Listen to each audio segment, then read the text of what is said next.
venez en tout cas d'entendre les agri-innovateurs. On va vous demander aux uns et aux autres de nous expliquer, de nous apporter un peu votre regard. Qu'est-ce que vous retenez, on va dire en premier lieu, de ce premier temps de prise de parole de nos agri-novateurs. Alors, on va commencer avec vous, André Sergent, donc président de la Chambre d'agriculture du Finistère. Vous avez entendu ces agri-novateurs, vous les connaissez pour la plupart d'entre eux. En plus, bon, vous êtes à la tête de la Chambre d'agriculture du Finistère, donc voilà, ça vous fait plaisir de voir tout à coup une prise de parole venant, on va dire, comme on dit, de la base. Oui, enfin, sachant que je fais aussi partie de la base. Hein. Oui, oui, tout à fait.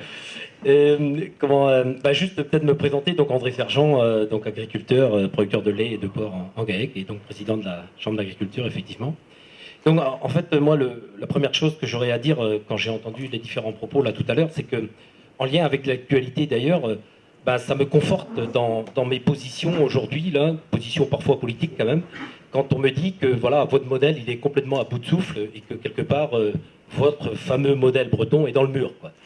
Ça me conforte quand j'entends ça parce qu'en fait, pour moi, je considère qu'il n'y a pas un modèle agricole. Oui, ce que j'allais vous dire, est-ce que le modèle dont on nous parle, c'est le même que celui dont parlent nos amis agri-novateurs?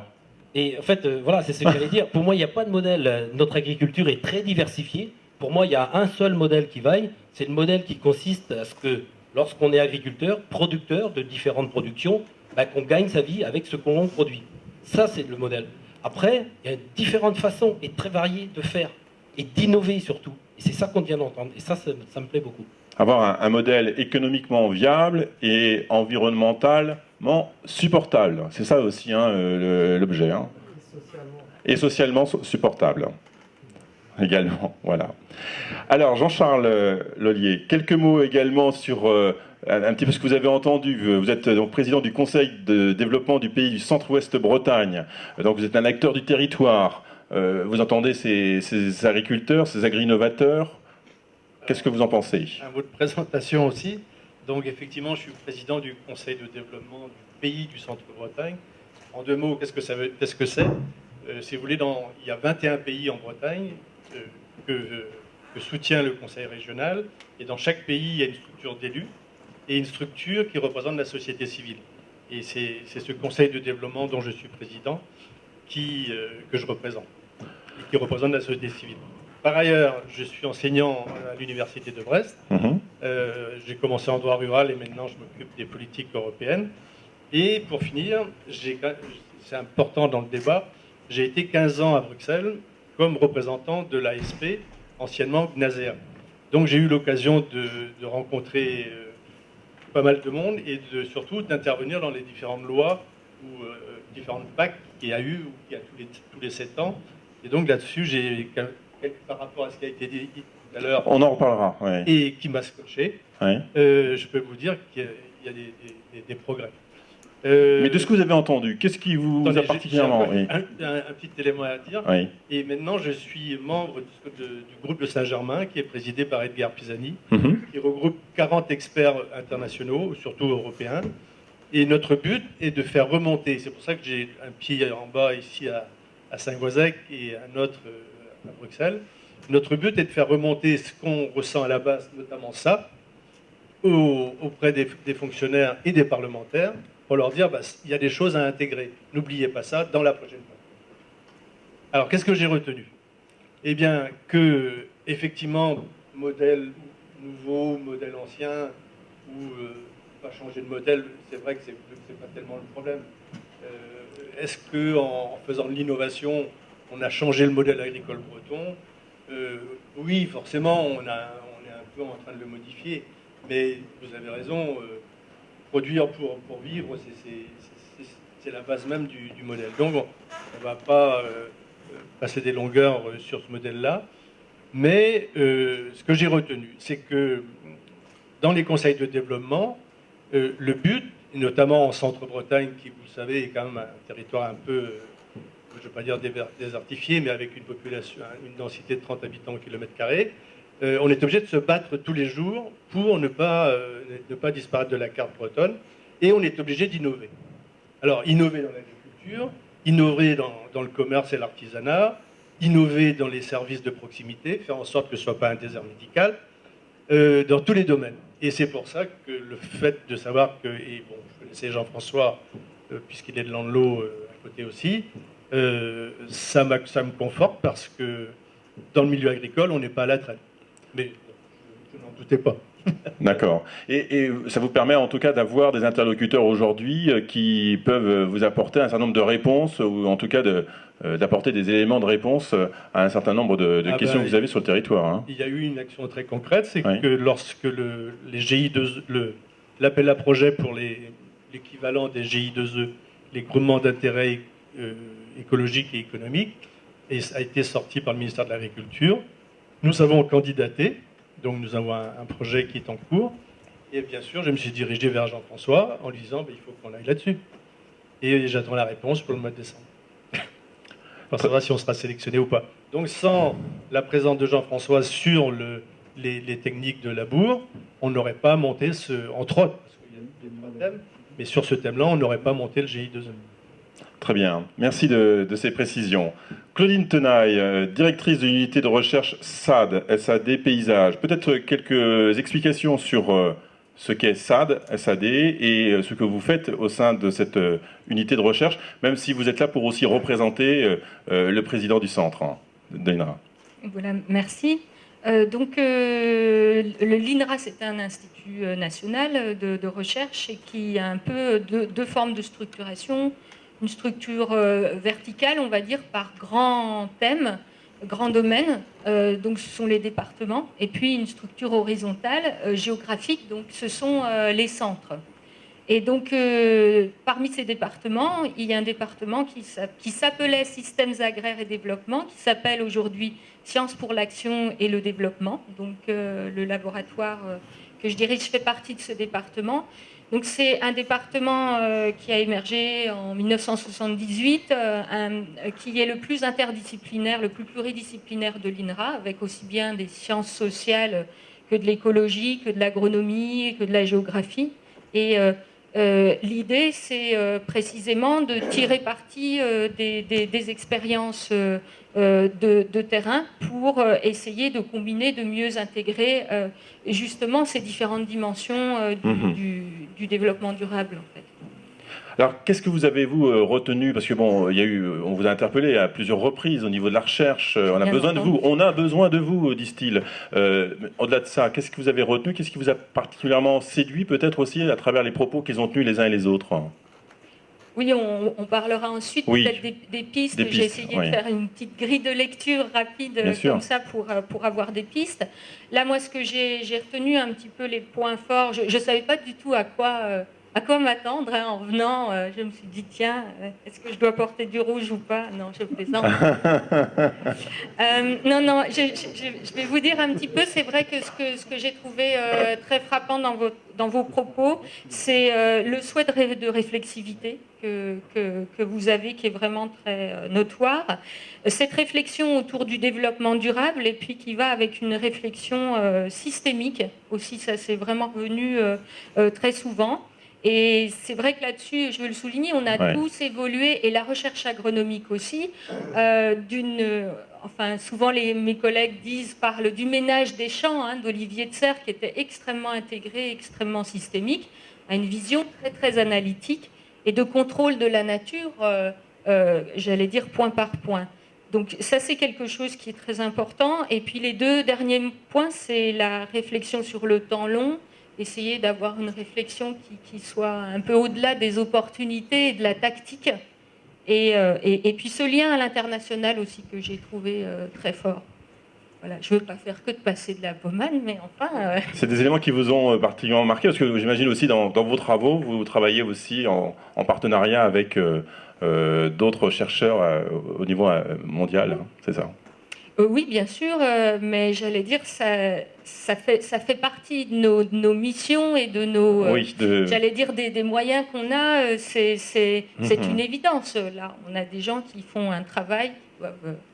Voilà, c'est pas forcément... Il faut trouver le temps et trouver les moyens pour le faire et en avoir envie. Alors, François Rivoal, vous êtes directeur d'études économie prospective à l'ADEPA, agence d'urbanisme du Pays de Brest. Alors, il y a deux façons de voir votre présence ici. Une façon, on va dire, très institutionnelle. On a besoin d'avoir les acteurs du pays de Brest et du Finistère nous parler justement du monde de l'agriculture. Puis il y a une version, on va dire, plus sympathique, qui serait de se dire, il y a quelques pas, ou je t'allais dire à 2 pas, voilà, de la maison d'Erwan, hein, c'est ça? Vous êtes voisins? C'est ça, on est voisins, on habite pas très loin l'un de l'autre. Et c'est pour ça que vous avez invité, notamment. C'est ça, ouais. C'est notamment une des raisons. C'est suite à nos échanges. C'est vrai que je vais présenter rapidement. Alors, voilà, qu'est-ce que vous faites Économie et prospective, ça fait un peu pompeux. En gros, mon boulot, c'est regarder ce qu'on peut faire au niveau comment fonctionne l'économie et comment va fonctionner l'économie à moyen long terme. Donc, c'est sûr qu'on va essayer d'imaginer plein de choses, donc on va beaucoup se tromper, mais on va essayer d'apporter des éclairages sur les évolutions possibles.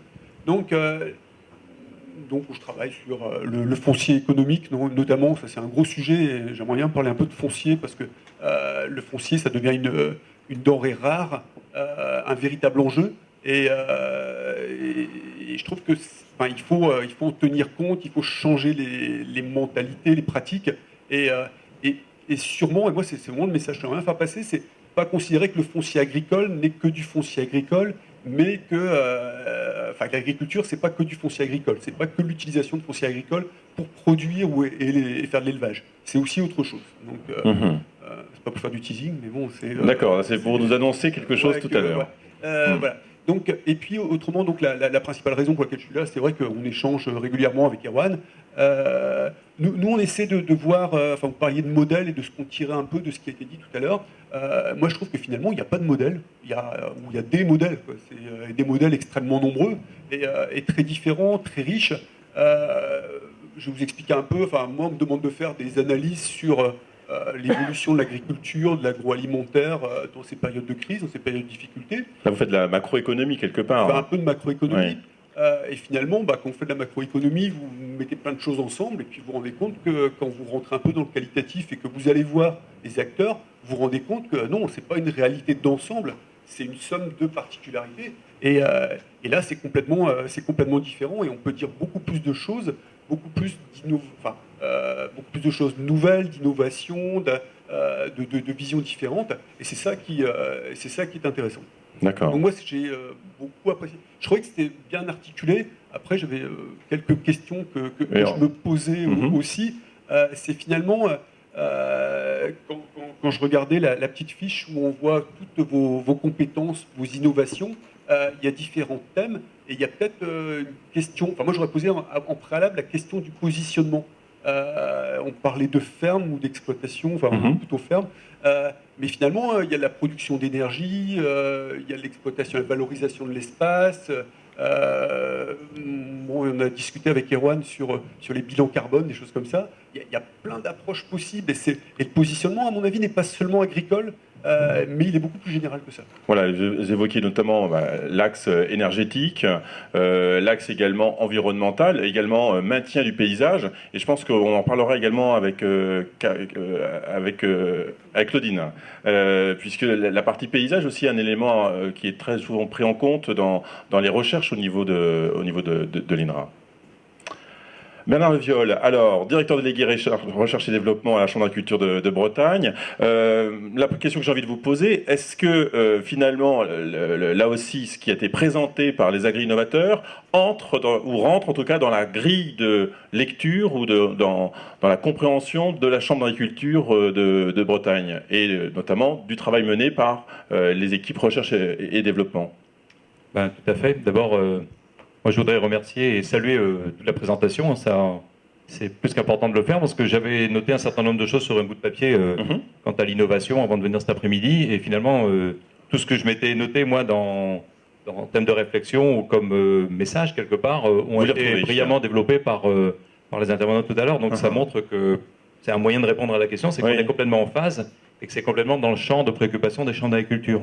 Et cette appellation recherche-développement, compris au niveau des chambres de Bretagne, si on a bien mis en relation recherche et développement, c'est qu'on veut à tout prix effectivement créer du lien entre la recherche appliquée Bon, tout le monde connaît le réseau de recherche appliquée des Chambres de Bretagne avec ses stations, ses compétences humaines, ses outils de diffusion.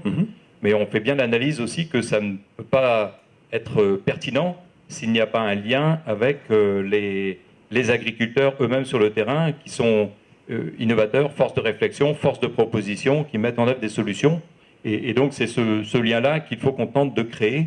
Et l'innovation fait partie plus que prenante du champ que l'on me demande de prendre en compte avec André dans la commission R&D que l'on vient de mettre en place. C'est bien justement pour être encore plus branché sur cette thématique innovation. Et là, Jean-François l'a souligné, hein, je crois qu'on a des grands enjeux au niveau de l'agriculture à relever, surtout sur un territoire comme celui de la Bretagne, avec en premier lieu la compétitivité des exploitations, mais qu'on ne peut pas déconnecter des préoccupations sociétales et de la durabilité au sens large, mais un besoin d'aller vite également, d'aller vite dans des propositions de solutions, non pas des recettes, mais des éléments de réflexion aussi qu'on peut proposer à des agriculteurs dans leur diversité, et chacun après les adapte chez lui.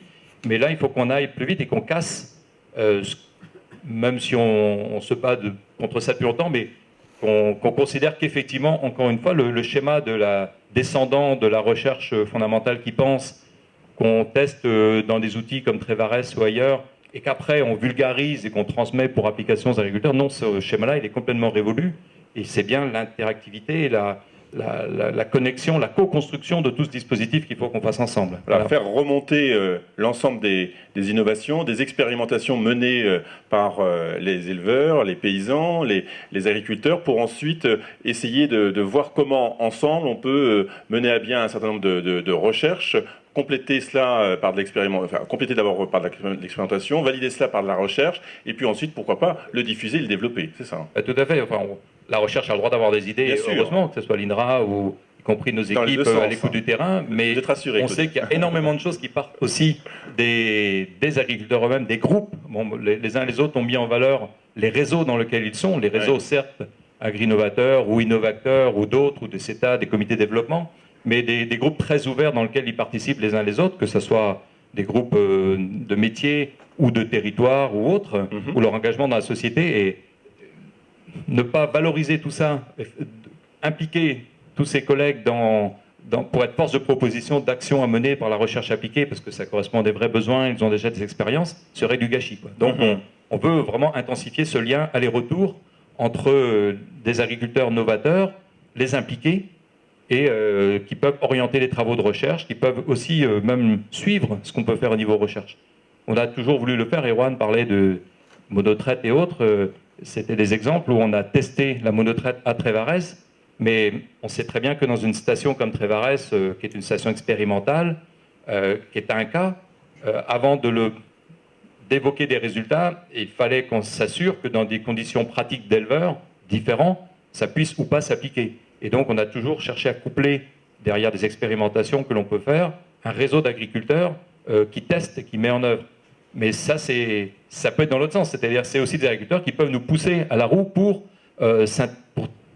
fiabiliser des innovations qu'ils ont eux en œuvre chez eux, les fiabiliser dans nos outils, et encore plus loin peut-être proposer à l'INRA dans des tests encore plus fins, de prendre en compte la préoccupation. C'est cette co-construction vraiment qu'il faut qu'on fasse vivre. Après, voir les modalités de mise en place et d'organisation, parce que j'imagine que ça ne sera peut-être pas très simple à mettre en œuvre, sinon à se dire, bon, on se réunit, on échange autour d'une table, bon, so what? Et après, hein, qu'est-ce qu'on fait, hein? C'est peut-être là voilà, on va dire la grande complexité, et là, il y aura peut-être beaucoup besoin d'innover pour pouvoir trouver des nouveaux modèles de travail en commun, parce que peut-être que les simples réunions ne seront pas suffisantes pour pouvoir mettre sur la table tout ce qu'il y a à se dire et les échanges. Je ne sais pas si on le traite tout de suite, mais effectivement, ça a été aussi beaucoup dit, il y a sans doute un besoin d'une certaine formalisation, on peut presque évoquer le mot expertise également. C'est-à-dire qu'il y a des tas de choses qu'agriculteurs, groupes d'agriculteurs testent, diffusent, valorisent, mais il y a sans doute des innovations avant une plus large extension qui demandent une plus fine expertise ou un test avec des méthodes affirmées. Et donc au niveau des pôles, on a décidé là, donc, à la dernière commission recherche-développement que les différents pôles avec des compétences en agronomie, en herbivore, en porc, en aviculture, en énergie et autres, sont à disposition, et on va dégager des moyens humains pour aller à la rencontre d'innovations de terrain, que ce soit chez des agriculteurs ou des groupes, donc en lien avec les collègues des chambres des départements, en lien avec les partenaires aussi, parce que je crois qu'on ne faut pas rester non plus forcément, bien sûr, que chambre ou comité développement, chambre du Finistère. Il y a aussi des organisations autour de nous qu'on gagne à associer, parce que d'abord, ils sont aux côtés des agriculteurs, ils voient aussi des choses, et si on veut que ça serve, que ça diffuse, il faut aussi s'appuyer sur leur réseau, donc ne pas rester seul non plus.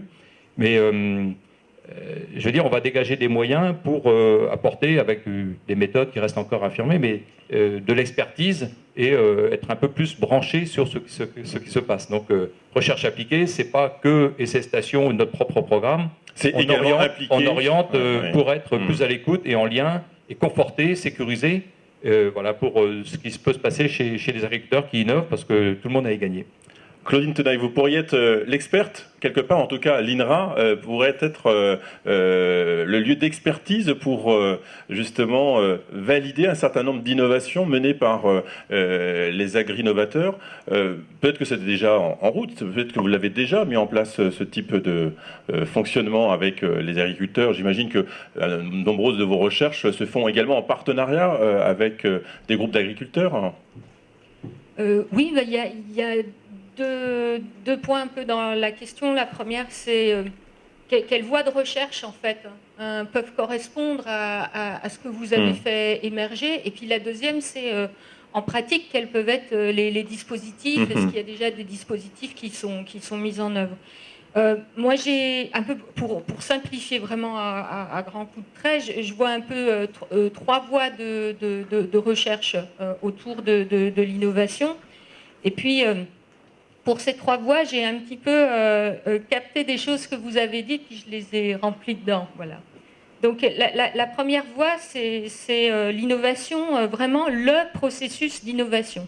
C'est-à-dire l'émergence, l'accompagnement de la conception de nouveautés, et puis de l'évaluation, d'un essai nouveau, etc. Donc ça, vous avez évoqué des choses comme le besoin d'identité, donner du sens à son métier, ramener toutes les disciplines ensemble, donc l'aspect systémique, le besoin de mutualisation, le besoin d'infos plus fines, scientifiques, sans savoir vraiment peut-être qu'est-ce qu'on peut mettre derrière.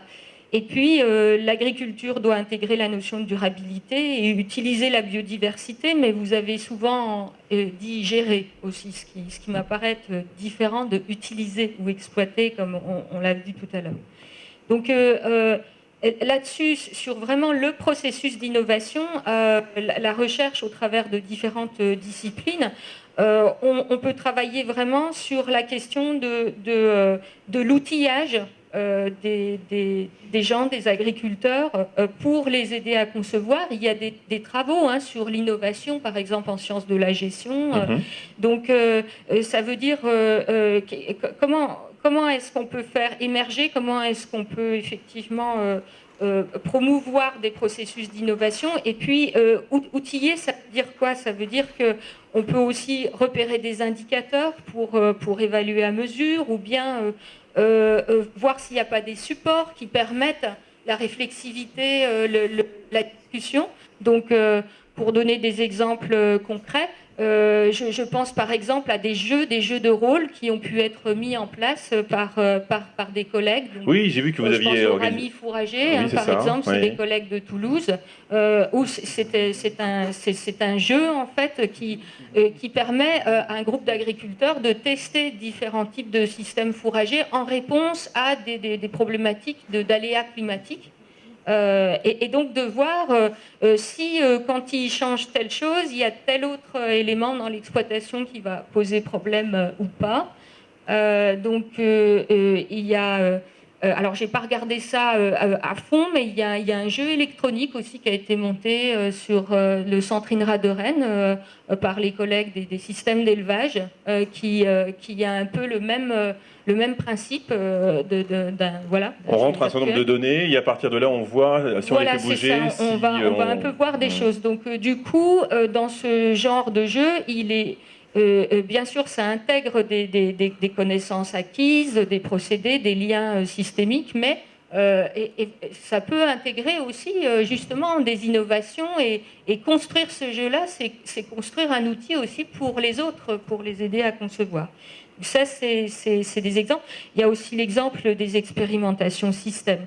Ça a été évoqué pour les chambres d'agriculture. Il y a des fermes expérimentales à l'INRA aussi. Il y a des liens qui se font. Il peut y avoir des allers-retours en fait entre des expérimentations système qui se font dans les fermes expérimentales, que ce soit de la chambre ou de l'INRA. Ça veut dire que jusqu'à présent, ça n'est pas suffisant, les allers-retours, comme vous dites, où il y a encore des efforts à mener dans ce sens? Alors, après, est-ce que c'est suffisant? En fait, il y a forcément, il y a aussi une concentration, il y a un choix, il y a des priorités en fait qui sont faites dans les sujets qui sont liés au programme de recherche, voilà, et qui se font sur des longs termes. Hein. On l'a évoqué tout à l'heure, quand c'est des fermes expérimentales qui changent totalement de système, que ce soit au pas à pas ou carrément radicalement. Voilà, c'est des choses qui sont à long terme, donc parfois il y a des priorités qui se font, puis parfois c'est effectivement des agriculteurs qui vont susciter des choses, puis inversement ça peut être aussi les pieds dans le plat, j'allais dire, c'est-à-dire des fermes expérimentales qui se mettent à changer des choses, et il y a une discussion dans l'environnement. Je pense aussi aux fermes des lycées agricoles qui ont aussi. Ça, ce sont vos différents réseaux, hein, les fermes expérimentales, les lycées agricoles. Mais ça reste quand même dans un champ que vous maîtrisez bien, et peut-être que là, ça vous amène à aller vers quelque chose de peut-être un peu plus inconnu,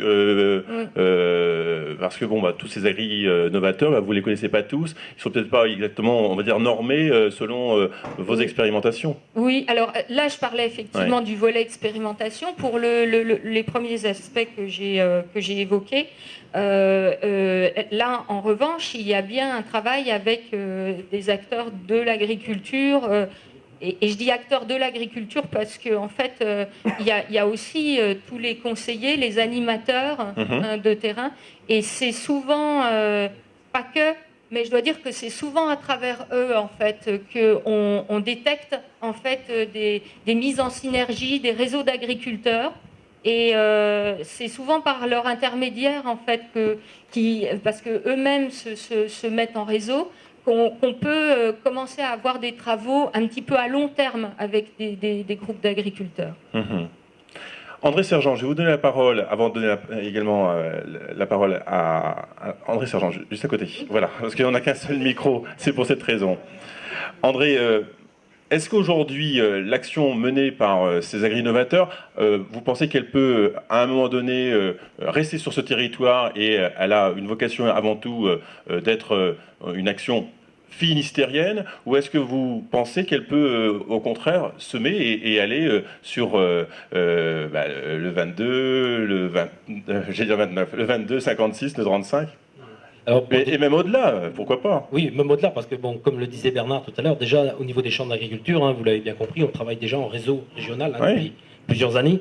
Par contre, ils mettent l'accent quand même sur l'aspect territorial. Donc c'est bien sûr. Oui. Bien sûr. C'est-à-dire que ça vient de la base. Mais oui. C'est ce qui a été démontré là, quoi. Par contre, après, moi je considère que, effectivement, il faut qu'on puisse imaginer la façon de faire pour pouvoir le rendre et le diffuser, le vulgariser. Et là-dessus, je dirais une chose quand même, c'est que notre développement, en fait, enfin celui d'avant nous, nos parents, dans les années 60-70, était beaucoup basé justement sur la notion de groupe. Et on disait ça, on regardait, nos parents, on les entendait, ils regardaient de l'autre côté du talus, ils voyaient un agriculteur qui faisait d'une façon, et puis ils regardaient, et puis il avançait. Ils en discutaient, et puis voilà. Et tout ça, après, les années ont passé. Moi, je pense qu'il y a des éléments quand même fondamentaux qui ont fait que les choses ont changé. Il y a notamment tout ce qui touche la spécialisation très forte qu'il y a eu dans nos productions. Où tout à l'heure, quelqu'un d'entre vous citait, là, on se retrouve agriculteur dans une production donnée, et on se voit que, soit entre producteurs de porc, de lait, ou ainsi de suite. Donc ça a été un des problèmes. Ensuite, je considère aussi que le volet réglementaire, avec toutes ces dispositions qui nous encadrent, autour des quotas, des différentes réglementations, ont fait qu'on est arrivé voisins, concurrents. Donc il y a eu tout ça. Et puis pour finir, je pense aussi à un élément fondamental qui a été un peu évoqué là tout à l'heure, la notion du foncier agricole. où on voit bien que lorsque ce foncier se libère, que ce soit dans le nord ou le sud du département, ou plus généralement en Bretagne, c'est clair qu'on est aussi tous concurrents entre nous. Et c'est pour ça que c'est pas si simple que ça.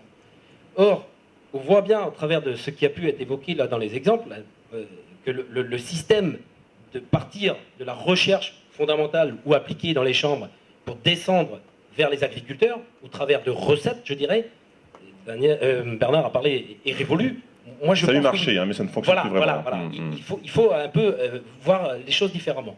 Et d'ailleurs, avec Jean-Hervé et mes collègues, que je vois quelques-uns d'entre eux là, élus de la Chambre, il y a quelques semaines, là, on s'est retrouvés entre nous pour essayer de donner un peu des pistes stratégiques pour l'avenir et l'organisation de la Chambre d'agriculture, parce qu'en fait, une Chambre n'est qu'à disposition des agriculteurs. Hein.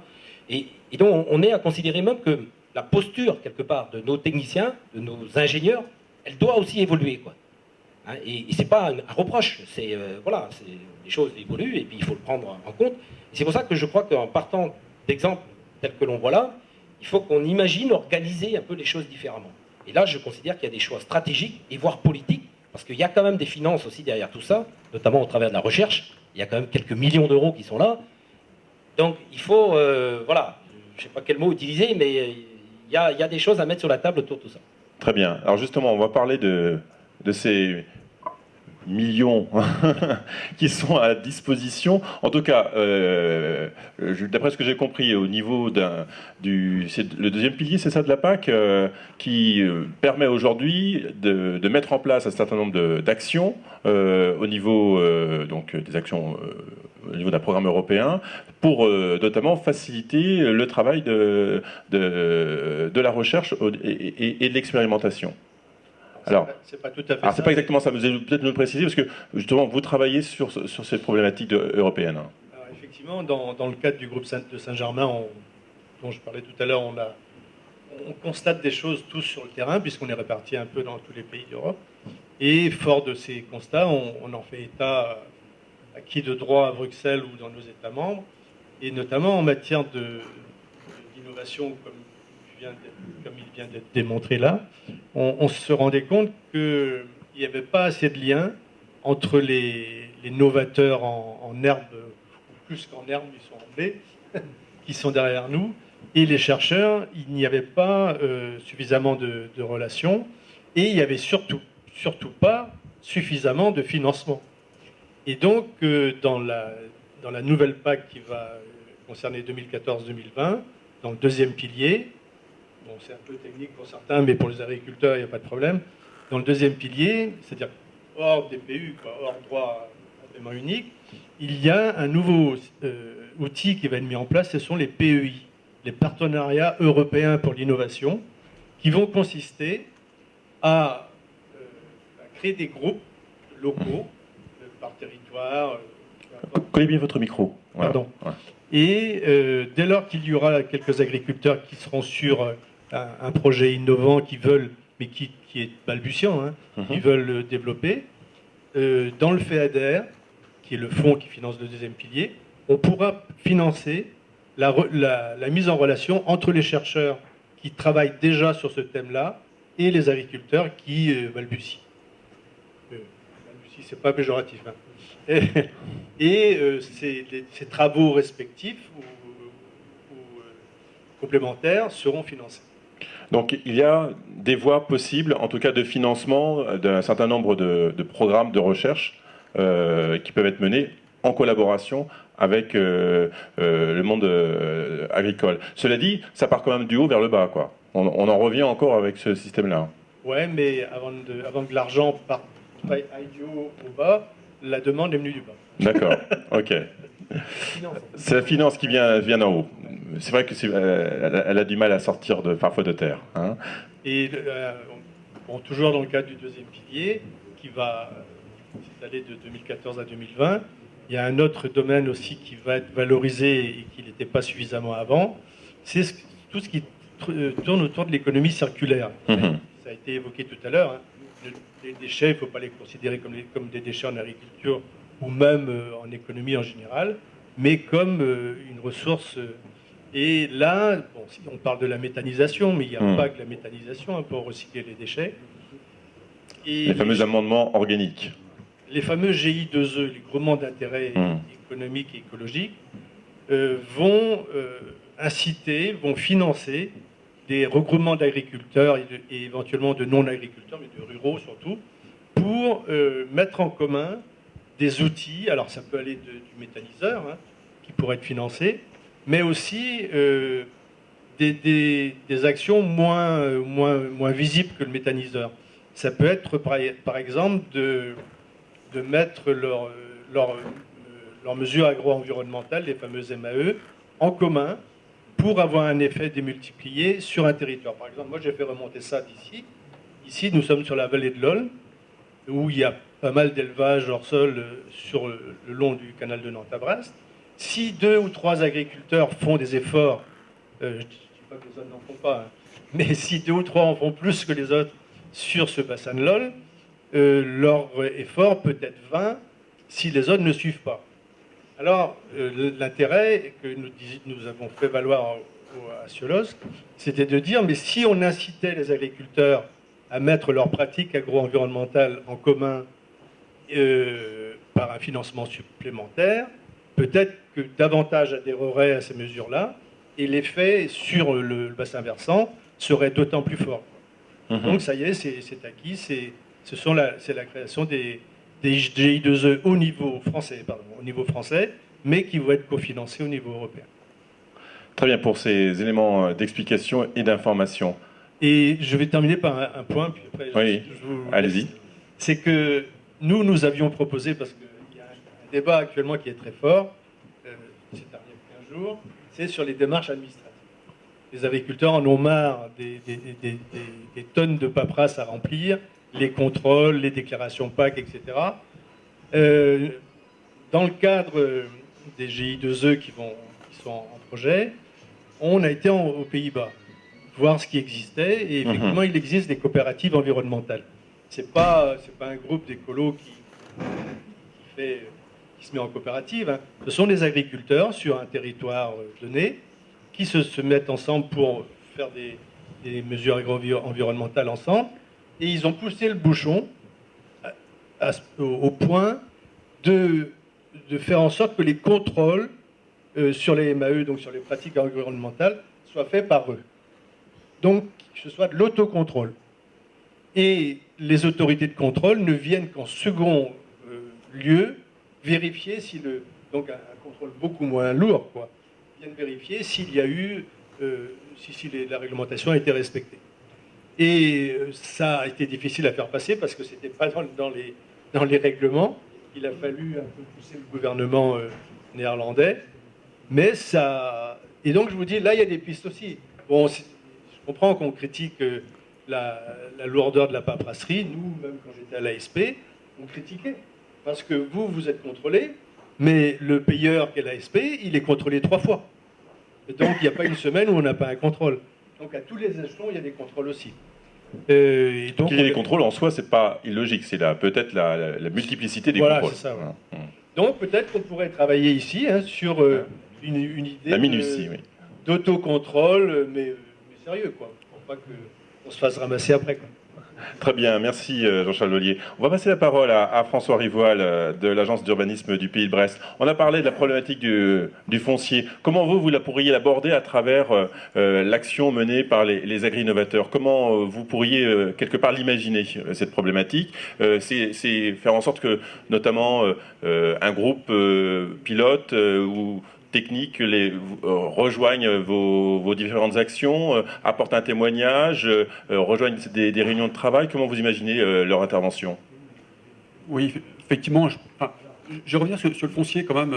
Il y a un point qui moi, me paraît quand même très important, c'est on a des textes de loi qui évoluent et qui disent maintenant le foncier, il faut l'économiser au maximum. Donc, on l'économise au maximum. Il y a toute une politique régionale qui est faite en ce sens. Politique nationale, avec la chronilisation des documents d'urbanisme, etc. Le souci, c'est la vision que peuvent avoir, alors je parle vraiment en connaissance de cause, c'est vraiment les partenaires que je peux avoir, c'est comment sont vus les terrains agricoles. L'avenir d'un terrain agricole, finalement, on prend quelques indicateurs. Ces indicateurs vraiment basiques, c'est en gros l'âge de l'exploitant, est-ce qu'il y aura de la reprise ou non, qu'est-ce qu'il fait, est-ce qu'il fait du hors-sol ou non, voilà. C'est relativement basique. moi, ça me paraît quand même très très limité. Et je trouve que le groupe pourrait avoir un positionnement qui serait vraiment intéressant, qui serait de dire, bon, je fais de l'agriculture, d'accord, je produis enfin, je fais une production, mais ma production n'est pas seulement agricole et peut avoir des avantages pour le territoire. Alors je m'explique. Le Finistère, dépendance énergétique très forte.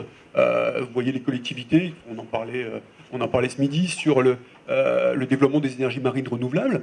Bon, on voit bien parce qu'on a une situation presqu'ilienne, qu'on a une situation de dépendance qui est forte, mais à partir du moment où on a plusieurs apports énergétiques qui peuvent se développer et que les agriculteurs, enfin ça a été évoqué tout à l'heure, peuvent apporter une solution. Je pense qu'à partir de ce moment-là, on ne considérera plus que les espaces agricoles pourraient être consommés pour de l'habitat ou pour des espaces économiques, mais que ce sont des espaces valorisants et à valoriser, et pas seulement à préserver, mais à développer. Et je pense que c'est ce type de message, enfin, moi je trouvais vraiment ce que vous avez dit, vraiment intéressant de ce point de vue-là. On en discutait avec mon voisin tout à l'heure, Gilbert Bellec de l'ANILIS. La question, c'est aussi les procédés qu'on peut mettre en avant, expliquer la qualité des procédés, l'innovation dans les procédés. Et ça, c'est important. Donc, l'agriculture, c'est pas uniquement de la production, enfin, c'est la production d'énergie. On a échangé avec Erwan de temps en temps, comme ça, de façon très informelle, sur les bilans carbone. Il est capable de faire un bilan carbone de son exploitation. Et il me dit que son bilan carbone est positif. Enfin, il piège plus de carbone qu'il n'en émet.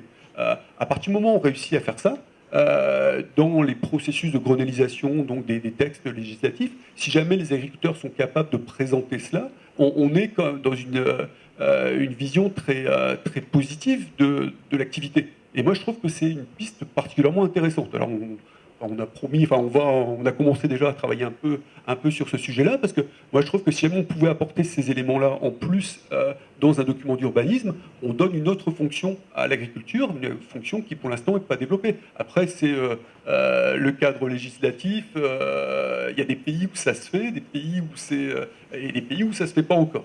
Donc, je pense qu'on pourrait creuser cette piste-là. Moi, ça me paraît quand même particulièrement intéressant. Alors, à vos côtés, Claudine, quelques mots aussi sur la partie, vous avez parlé de la partie énergétique, mais c'est également la partie paysage, qui peut être aussi très intéressante. En tout cas, faire en sorte que, justement, on ait un environnement préservé, avec donc des paysages qui sont aussi bien entretenus. Et là aussi, on a tout un rôle important pour le monde de l'agriculture. Oui, j'élargirais même le débat en introduction, c'est que effectivement dans les approches autour de l'innovation auxquelles la recherche peut participer, il y a aussi les deux autres volets qui consistent à dire en quoi est-ce que des changements, des évolutions en termes socio-économiques sur ce qu'on appelle aujourd'hui des systèmes socio-écologiques, parce qu'on sait que dans nos endroits, les évolutions sociales des activités, elles sont en interaction très étroite avec les évolutions écologiques. Donc comment est-ce que ces évolutions des ressources naturelles, des filières socio-économiques à des échelles plus larges que vos fermes, que vos lieux, vont aider à innover, ou au contraire vont être des facteurs de verrouillage. Ça, c'est dans un sens. Et puis dans l'autre sens, les innovations ou les changements, même de façon générale, qui vont être réalisés à l'échelle de fermes ou de groupes de fermes, en quoi est-ce qu'elles peuvent impacter ces grands systèmes à des échelles plus larges. Et en termes de...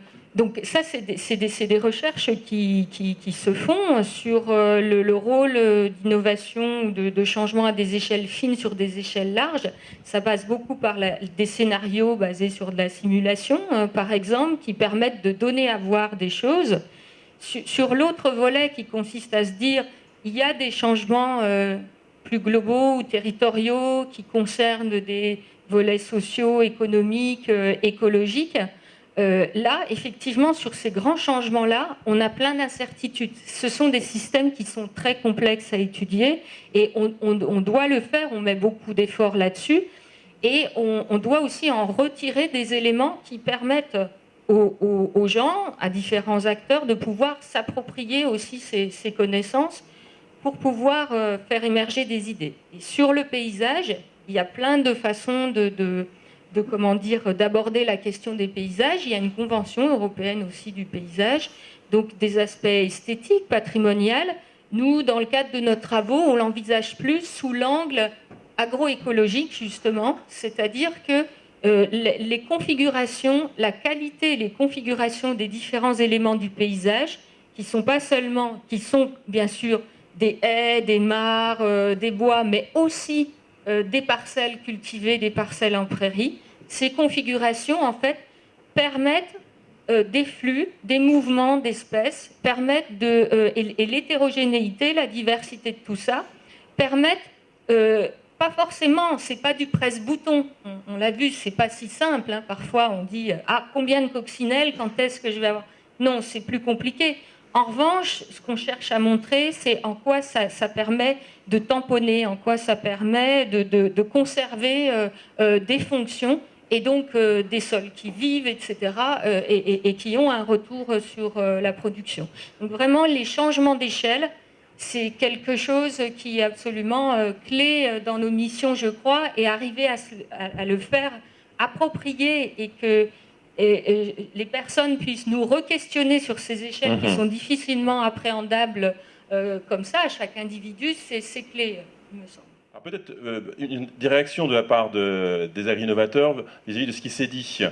Qui veut commencer et poser peut-être une ou deux questions? En tout cas, Jean-François, par rapport à ce qui s'est dit, peut-être par rapport à une réaction ou un point de vue général, hein. Alors, je vais rebondir sur 2 points. L'intervention de monsieur...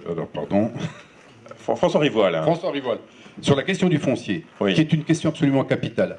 Capitale à la fois pour les agriculteurs, pour la société. Et là, je veux dire, les ambitions sont énormes. On est en retard de je ne sais combien de trains sur ces questions-là. Et là, c'est un champ complet à reconstruire. Parce que le foncier, effectivement, c'est le territoire, c'est l'articulation, c'est le lien à l'interface sol-air. C'est là que vit tout le monde de la nanobiologie, qui est un champ absolument méconnu aujourd'hui, dont on ne connaît rien, mais qui est la base de tous les systèmes de la vie. Donc ça, c'est absolument fondamental à renseigner. Ça, je partage complètement. Et cette question du foncier et de son devenir, elle est fondamentale dans les services écosystémiques. Et ce sont ces services écosystémiques qui devront être demain la base et la conséquence de l'agriculture, non pas en externalité négative, mais en externalité positive. Et c'est toute notre responsabilité aujourd'hui, agriculteurs, et le champ de notre responsabilité, que de rendre ces systèmes écosystémiques positifs. Donc c'est donc aussi la base de l'ensemble de votre travail et notamment des innovations qui sont à mener. C'est la base de la vie, de la société, de la survie de la société. Tout à l'heure, on parlait de l'érosion du foncier. Juste un mot, en termes d'image, chaque 10 ans, la planète perd l'équivalent de la France et de la Belgique en termes de surface agricole utile. Chaque 10 ans. Donc si ça n'est pas compensé dans un monde qui va prendre 2 milliards d'individus dans l'espace de quelques dizaines d'années, c'est comment ferons-nous demain? Et ce qui part le premier, c'est de toute façon la meilleure zone, la plus fertile, la plus productive. Donc, il faut bien qu'on se pose les bonnes questions sur ces questions, sur cette affaire. C'est une responsabilité sociétale. Donc, oui, mais concrètement, pour en revenir justement par rapport à votre action ou vos actions que vous menez chez vous, quel est un petit peu le cheminement que vous allez devoir mener? Un groupe agri-innovateur, pourquoi ne devrait-il pas participer aux travaux de réflexion d'une cellule locale, territoriale, sur l'avenir de son territoire en termes d'utilisation du foncier? D'accord. Qui fait lien avec la question du paysage et qui ne réduit pas la question du paysage et de la biodiversité à la seule question de la biodiversité. Seule question de biodiversité, mais hors parcelle, oui, qui nous amènera aussi à réfléchir à la gestion de la biodiversité à des fins de production plus agroécologiques.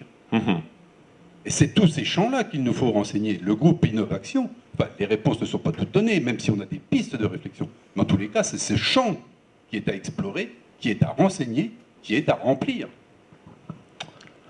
Alors, François, on est désolé, on a un seul micro pour l'ensemble des intervenants. C'est juste une information pour mesurer l'ampleur du problème. On a fait un travail à l'agence au niveau régional. On a pris une photo satellitaire de 1985 et une photo satellitaire de 2005. Et on a regardé le foncier, comment il avait évolué. Et c'est juste catastrophique. Le fameux grignotage. C'est même plus que du grignotage. C'est du grignotage, c'est de la consommation un peu partout. Et puis bon, il y a des coins. Alors, je pense que c'est le littoral surtout qui en prend plein la figure. Et on a des espaces vraiment qui sont très très très marqués. Alors si vous voulez, je pourrais vous transmettre les posters, parce qu'on a fait des posters sur la situation d'avant et d'après, et puis les endroits où c'était vraiment très très compliqué. Mais je vais donner un exemple, parce que celui-là, c'est celui qu'on donne habituellement, c'est du côté de Concarneau, entre Concarneau et la forêt Fouesnant. Alors là, vous aviez du vert, on va dire, et puis vous en avez quasiment plus. Et des parcelles, ça aussi c'est un des messages que nous on essaie de faire passer, c'est quand on construit, on construit sur une petite parcelle. Quand on construit une entreprise, on construit sur une petite parcelle, même si on a des velléités d'agrandissement. Il faut être raisonnable et puis réhabiliter. Ça, c'est notre principale ambition actuelle. D'accord. Donc là, c'est déjà une première piste de travail à mener. Alors, Nicolas Alouette. Oui, j'avais juste une remarque à dire concernant, je trouve qu'on ne parle pas assez du territoire.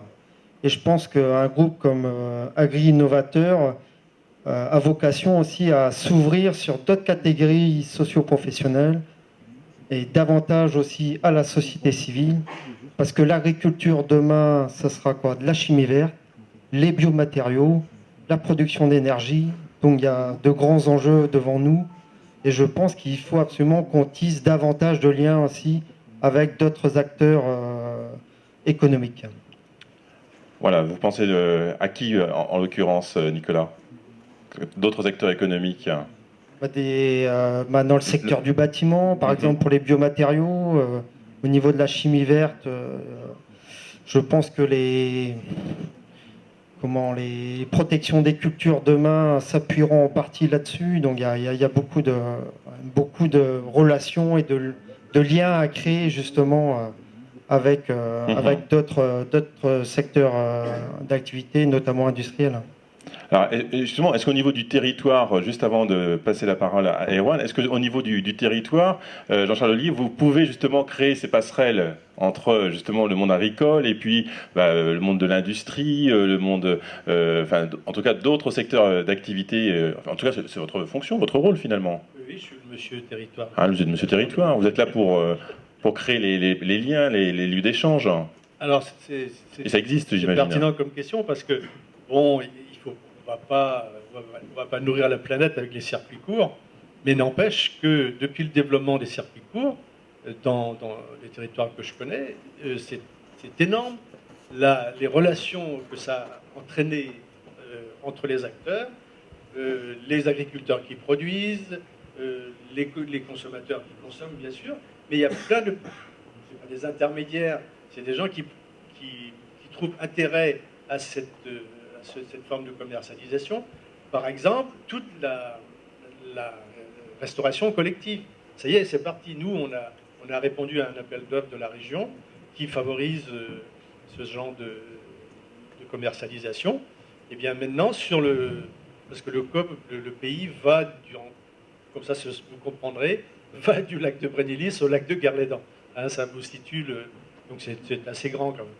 Et donc, il y a au moins, nous avons 10 comités de communes, il y a déjà 3 comités de communes qui se sont lancés là-dedans, c'est-à-dire qu'ils ont regroupé, ils ont recensé les producteurs en circuit court, ceux qui sont partants, parce qu'il faut aussi pouvoir fournir un restaurant de 100 couverts par jour. Hein. Ils ont recensé ceux qui étaient partants, en légumes, en viande, etc. Des cours ont été faits aux employés des restaurants collectifs, parce que les produits sont moins normés que les produits classiques. Et ça y est, c'est parti. Et en plus, on peut le faire souvent sans trahir la loi, sans appel d'offres, parce que on peut mettre une clause sociale ou disons une clause qui fait qu'il y a une empreinte carbone beaucoup moins élevée si on achète à des proches que à des éloignés. Et donc, ça y est, c'est parti. Donc, outre le fait que ça peut réunir sur un territoire des acteurs qui s'ignoraient auparavant, ça crée du lien social. Et ça, c'est très important, surtout dans un territoire comme le centre-Bretagne, où on est dans certains coins, on est à 15 habitants au kilomètre carré, donc proche du Maghreb, quoi. Et on est là également dans le domaine de l'innovation, ou est-ce que finalement on est plutôt sur des actions d'opportunité? Parce qu'on en revient finalement, oui, on a un agriculteur à côté de chez soi, faisons-le travailler. Est-ce qu'on n'est pas plus sur de l'opportunité plutôt que sur une démarche prospective, hein? Ou est-ce qu'il y a les deux quelque part? Il y a une chose qui est très marrante, c'est que souvent ces initiatives, pas de circuit court uniquement, mais sur ces initiatives de maintien du milieu rural, sont venues de migrants urbains qui ont quitté la ville pour différentes raisons, hein, et qui ont souvent été très novateurs. Parce qu'ils se sont dit, contrairement aux locaux, je ne jette pas les locaux, ni les autochtones, pas du tout, hein, mais ils se sont dit, il y a un problème, on ne va pas foutre le camp, on va le résoudre. On va trouver la solution pour se nourrir, pour chauffer à moindre coût, alors que peut-être que les locaux se disaient, ou étaient un peu fatalistes, ouais, ça fait longtemps qu'on nous dit ça, on va aller en ville ou près de la ville et on va trouver une autre solution. Par exemple, à Trémargat, je sais qu'il y a un représentant de Trémargat dans la salle. Bon, c'est la commune qui n'est pas très grande, je ne sais pas combien il y a d'habitants il y a. 200 habitants. 200 habitants. 200 habitants. Bon, mais ils font une innovation par jour là-bas. Ils ont commencé par une épicerie solidaire. Ils viennent de faire... non, ils ont commencé par un restaurant solidaire, après une épicerie solidaire. C'est-à-dire que dans une commune de 200 habitants, un commerçant ne peut pas vivre. En plus, pour avoir des aides publiques pour ouvrir un restaurant, une épicerie, c'est ce qu'on appelle les aides de l'OPARCA, il faut être commerçant. Donc pour eux, zéro, il n'y avait rien. Et bien qu'est-ce qu'ils ont fait? Ils se sont dit, il n'y a pas d'autre solution. On va se mettre ensemble, nous clients, et on va être nos propres, on va jouer à la marchande, quoi. Et l'épicerie collective, elle marche, tu pourras en témoigner. Et ils ont l'église qui menaçait ruine. Qu'est-ce qu'ils allaient en faire? Ils n'avaient pas d'argent pour la réparer. Ils ont décidé d'en faire une partie salle de spectacle et puis de temps en temps une partie église quand il y aura une messe. Et, ça sert de salle de spectacle parce qu'ils n'avaient pas de quoi financer une autre salle. Donc l'innovation, elle est partout. Elle est partout. Et ça, la fameuse épicerie citoyenne intéresse l'agriculteur. Tu es un agriculteur d'ailleurs. Intéresse l'agriculteur de Trémargat autant en approvisionnement qu'en achat. Oui, André. Juste, c'est pas du tout pour polémiquer, hein, mais on est aussi, quand on parle de territoire, par exemple ici, sur un territoire où il y a un bel outil qui s'appelle Socopa Port, qui abat, aujourd'hui ils sont à peu près à 20-22 000 porcs semaine, qui ont une capacité quand même d'en abattre 25-27 000, donc voilà. Il leur manque de marchandises aussi, autour de ça il y a quand même pratiquement 800 emplois aussi, donc c'est tout ça qu'il faut qu'on tienne sur nos territoires, ce que tu as dit et ce que je dis. Voilà, pas uniquement l'un ou l'autre, hein, les deux qu'il faut tenir. Oui, Irwana. Ça rejoint un petit peu la remarque que je voulais faire autour de la durabilité qu'on a souvent évoquée. Tout le monde connaît maintenant très bien les trois piliers qu'on évoque, donc l'aspect économique, l'environnement et le social qui définissent le développement durable. Mais à mon avis, sur quoi on insiste moins, c'est la notion d'échelle à laquelle on analyse cette pertinence.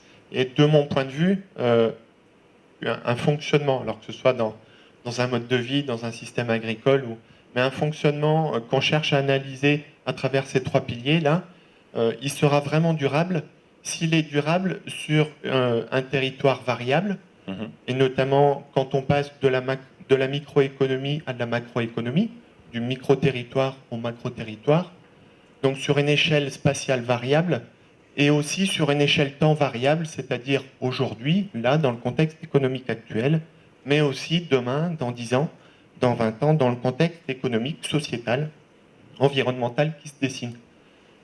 Et cette difficulté d'une analyse donc sur trois volets qui sont complètement différents, dans un espace à 3 dimensions, montre bien la difficulté de grille de lecture Et ça insiste une nouvelle fois, à mon avis, sur l'intérêt de créer un ou des lieux d'échange ouverts où les regards des uns et des autres, avec sa culture, sa fonction, qui met l'orientation, qui met la préférence ou la nécessité sur une certaine échelle territoire, une certaine échelle temps, de le croiser avec des gens qui travaillent ou qui réfléchissent à une autre échelle pour que globalement on arrive à faire la durabilité effectivement qui soit pertinente aujourd'hui à un endroit donné, mais plus largement et pour un pas de temps plus long.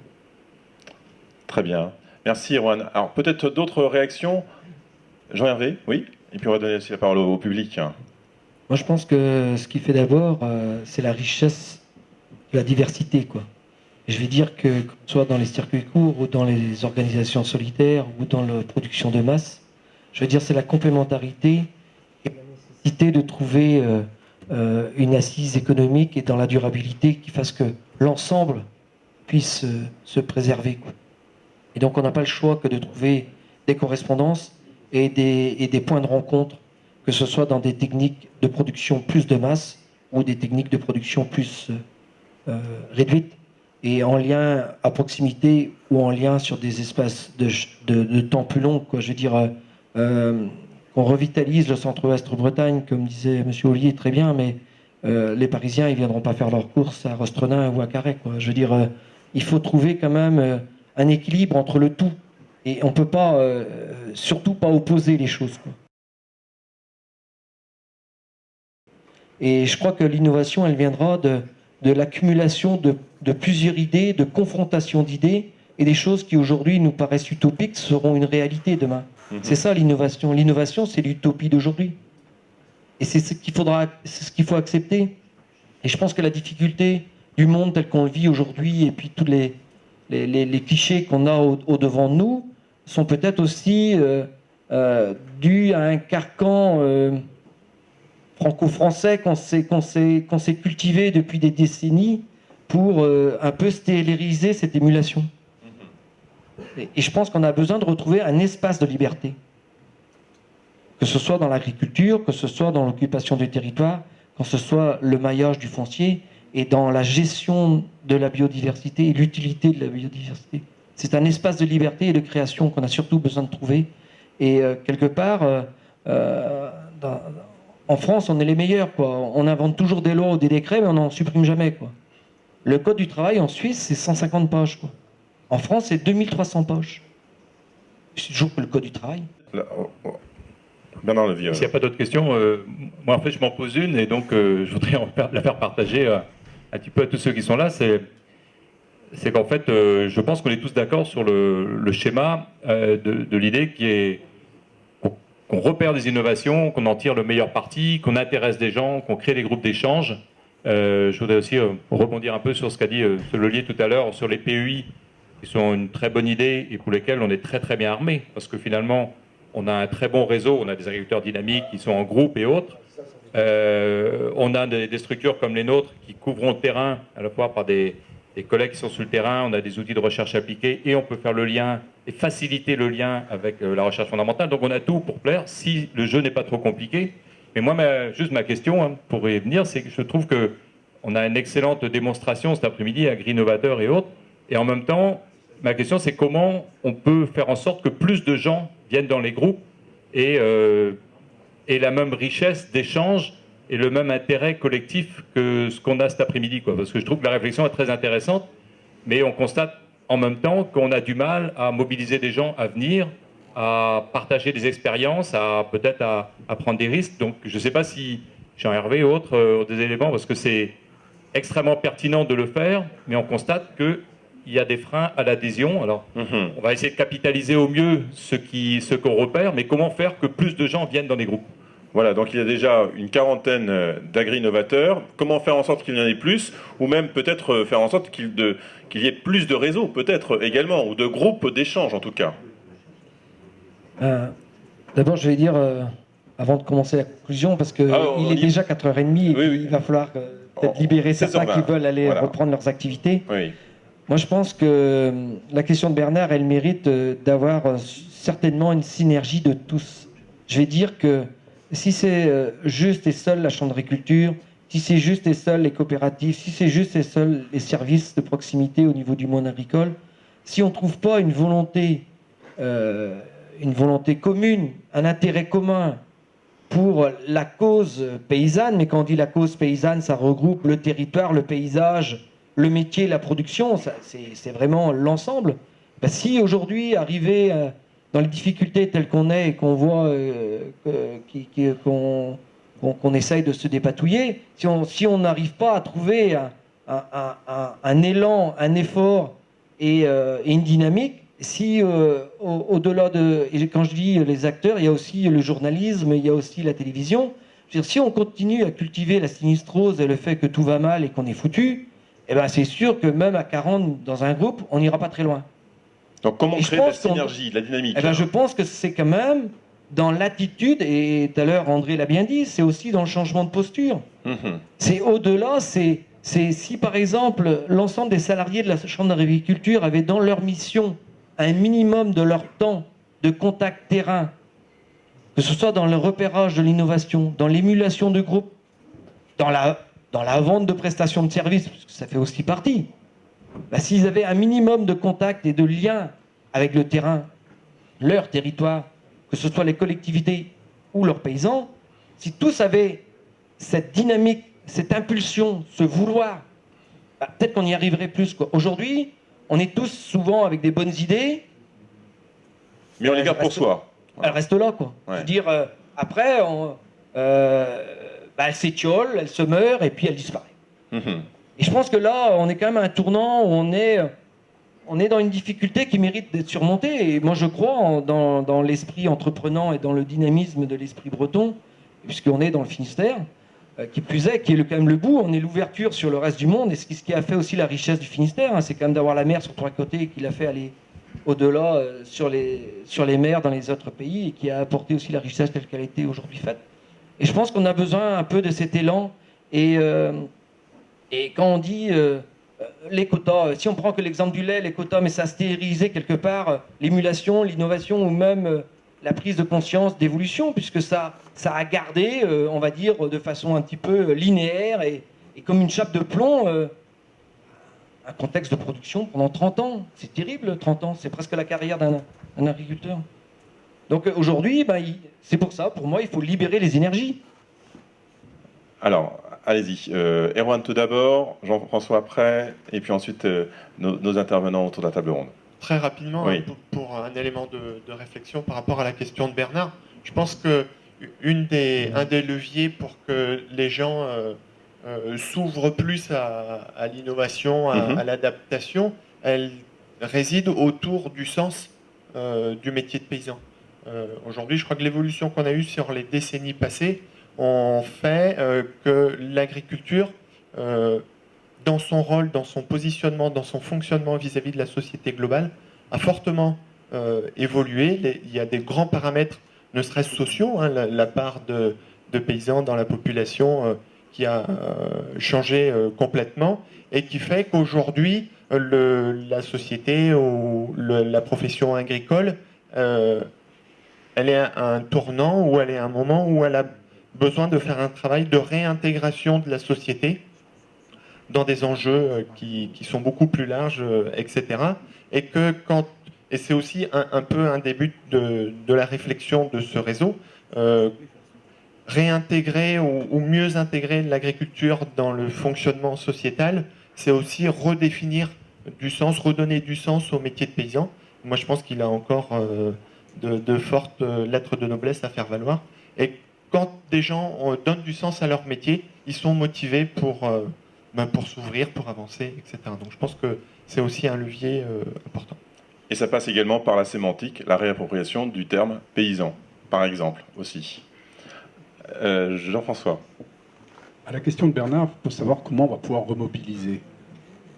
Il me semble qu'il faut revenir sur quelque chose, un pas de temps de quelques dizaines d'années, qui a quand même consisté en très peu de temps à servir, à avoir une véritable volonté d'asservissement de l'agriculture, de l'agriculteur, en le culpabilisant de toutes parts, sur tout point, qu'il soit un exploitant, un exploiteur, un pollueur, on en passe et des meilleurs.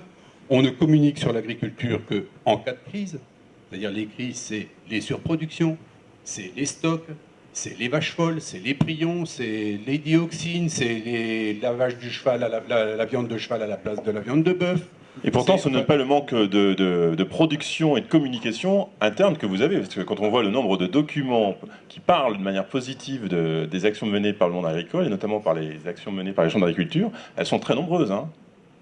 Il n'empêche que quand une cabale est partie, voilà, c'est inarrêtable. Exactement. Et on est quand même à l'affût du sensationnel, de l'immédiateté. Oui. C'est évident. Donc, si l'agriculteur, et pour reprendre, pour réintéresser l'agriculteur, il faut qu'il se réapproprie, et je rejoins Erwan, sa fonction d'agriculteur, que l'on communique et qu'on soit capable de reconstruire une capacité d'innovation pour redonner du sens, de l'ambition à notre métier.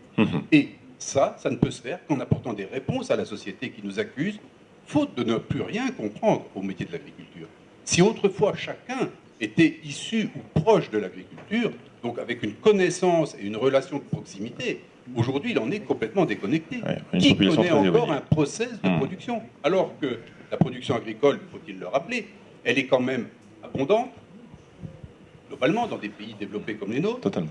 Elle est sécurisée, elle est diverse, pour pas dire diversifiée, et elle n'a jamais été aussi sûre d'un point de vue sanitaire. Donc on ne communique que sur des cas à l'epsilon de la production. Donc reprenons reprenons nos initiatives en main, reprenons nos ambitions en main et soyons force de proposition, ne soyons pas réactifs, soyons proactifs. Voilà, alors on va maintenant conclure et on va donner la parole en dernier lieu également aux agri-innovateurs. Juste un rapide tour de table, André. Ouais, si tu veux. Voilà, prenez ce micro. Voilà, celui-là ne fonctionne pas. Je vais commencer juste dire deux choses par rapport à tout ce que j'ai pu entendre. Et la première, et comme on se connaît un peu, je vais le dire très, très sincèrement, moi par rapport à l'innovation auquel j'adhère à 200%, par contre, je voudrais quand même qu'on soit assez vigilant quand même malgré tout, et cadrer peut-être un petit peu les choses aussi, sous-entendu que je ne voudrais pas non plus avoir, mais c'est pas votre cas, des rêveurs, si tu veux, de l'agriculture demain, quoi. Voilà, parce que je suis de ceux qui considèrent les rêveurs, c'est pas du durable. Donc voilà, ça c'est le premier point. Et le deuxième point, sinon, je ne sais plus lequel, c'est Erwan Kardec, je crois, qui en a parlé. Il y a quand même un gros atout derrière les innovations aujourd'hui aussi, c'est les nouvelles technologies. Tu as parlé du flashcode, toi, Erwan. Ben voilà, quoi. Ça c'est des choses, je pense, qui sont à nos dispositions, qu'on n'utilise pas suffisamment et qui sont là aussi pour communiquer et puis dire tout ce qu'on fait bien. Voilà, d'accord. Donc utiliser également les nouvelles technologies pour mieux communiquer également sur les innovations. Allez, Jean-Charles Lollier, un dernier mot, notamment sur la capacité que les uns et les autres peuvent avoir ou peuvent apporter en tout cas en termes de pistes de réflexion pour pouvoir donner non seulement de la légitimité mais également un rôle aux agri-innovateurs dans leurs activités au quotidien, par exemple. Et notamment sur les territoires. Et notamment sur les territoires, Jean-Charles. Moi, je suis confiant hein, quand je vois la qualité des intervenants et de leurs interventions. Dans les pays, les fameux pays, 21 pays bretons, les conseils de développement sont constitués en commissions. Et donc, on a une commission agricole et environnementale. Il faut le faire. Et Jean-François en fait partie. Et pour l'avoir connu il y a une vingtaine d'années, je vois le progrès de cette commission. Elle est beaucoup plus ouverte, elle n'est pas uniquement sur des augmentations de quantité, bon, il en faut, hein, mais il n'y a pas que ça. On se rend bien compte quand on fait des analyses de groupe, qu'entre le revenu par UTH du quart le plus faible et le quart le plus fort, ça, en céréales, par exemple, ça va de 5 000 à 80 000. En matière laitière, l'écart n'est peut-être pas autant, mais il est très fort. Donc il y a des progrès énormes à faire en termes de réduction des charges et d'augmentation des produits ou de la valeur ajoutée en général. Donc moi, j'ai les commissions, et notamment la commission agricole, elle est très ouverte, et puis je suis sûr qu'on va faire venir avec des intervenants de cette qualité. On va sûrement faire venir de nouveaux agriculteurs centre-bretons à l'agri-innovation. Voilà, au sein du réseau Agri-Innovateur. Alors, Claudine, comment imaginer justement le lien, le rapprochement entre Agri-Innovateur et la recherche? Comment Est-ce qu'il y a des pistes là qui peuvent être, on va dire, assez rapidement imaginées? Ou est-ce qu'il faut tout d'abord faire une réunion de groupe au sein de l'INRA? De toute façon, oui, ça oui, c'est ce sûr, sera nécessaire. Et j'ai déjà promis aux uns et aux autres que je leur ferai retour de cette réunion, donc c'est ce que je vais faire, bien évidemment. Parce qu'on sent qu'il y a quand même une très grande attente de leur part pour qu'il y ait une participation active de la recherche. Oui, absolument. J'ai bien compris. Il y a aussi des choses qui se sont éclaircies pour moi en venant, c'est que au début j'entendais parler d'innovation. Or il y a plein de choses qui relèvent de l'innovation, qui relèvent pas forcément d'un souci de développement durable. Donc je pense que c'est très important pour vous que ce soit bien affiché les deux en même temps, parce que c'est ça qui est la véritable originalité, je pense, en termes d'innovation dans ce que vous portez. Enfin voilà, sur le fait qu'est-ce que c'est tenir les 3 piliers, etc. Donc voilà, ça c'est important, et aussi le fait que bien sûr il y a le lien à la recherche, mais je pense que le partage des innovations que vous avez commencé à faire avec des groupes d'agriculteurs au niveau français et au niveau international, ça me paraît très important, parce que la communication, il y a plusieurs extrêmes. Il y a l'extrême du marketing, on est un peu matraqué avec des choses qui éventuellement n'ont pas forcément beaucoup de contenu. Là, le fait de faire des liens avec ces réseaux, c'est quand même produire du contenu avec, à différentes échelles. Et effectivement, il y a du lobbying à faire. Et au niveau européen, ce n'est pas un gros mot. Ce terme-là. Donc ça fait bouger aussi les choses. On a évoqué ce qui se passe aux Pays-Bas, par exemple. C'est typiquement ce que ça peut faire évoluer. Sur la recherche concrètement, il faut toujours chercher des financements de toute façon. Enfin, il y a l'aspect qui ça peut intéresser, comment on peut les faire venir, et puis sur quel financement par rapport à quel projet. Qui ça peut intéresser? Moi, clairement, vos initiatives, c'est, j'allais dire...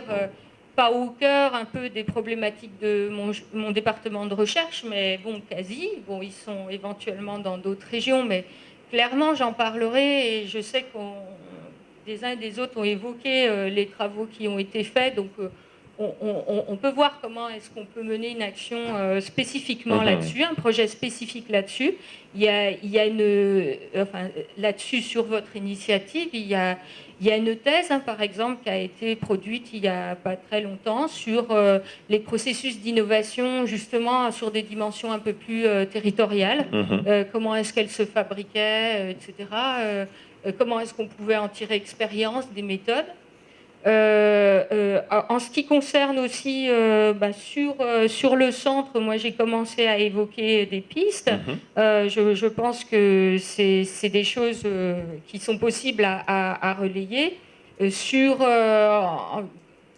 Concernant notre labo de recherche, il y a sans doute aussi, alors ça va être peut-être plus spécifique, sur la question de la gestion de la biodiversité du paysage, l'intégration dans le fonctionnement des exploitations agricoles, mais il y a peut-être aussi des choses que je n'ai pas encore entendu évoquer, qui tournent autour du foncier, certes, mais la question de la circulation agricole, la question de l'organisation dans l'espace, du lien entre ce que vous faites à un endroit et ce qui est fait à côté, est-ce que ça pose problème ou quoi, dans quel sens.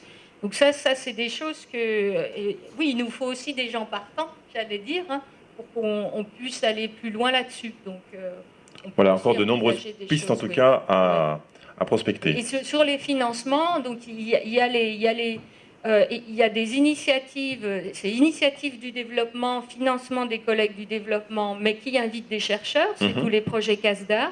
Il y a eu des choses qui s'appelaient initiatives locales en agroécologie, par exemple.